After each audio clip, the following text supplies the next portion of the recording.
regarding the practice of impermanence, the peerless Dagpo Rinpoche sighed, at the beginning, out of fear of being pursued by birth and death, one must flee without hesitation, like a deer escaping from a cage. In the middle, one must cultivate diligently, like a farmer tilling the fields, so that even at death there is no regret. At the end, one should be like a person who has accomplished a great task, resting with a mind completely at ease. This means that in the initial stage of contemplating impermanence, one should be like a wild animal fleeing a hunter's trap, never looking back.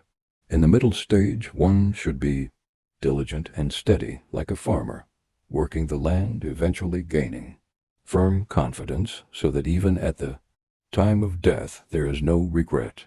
In the final stage, all practices are fully accomplished, and the mind rests naturally at ease.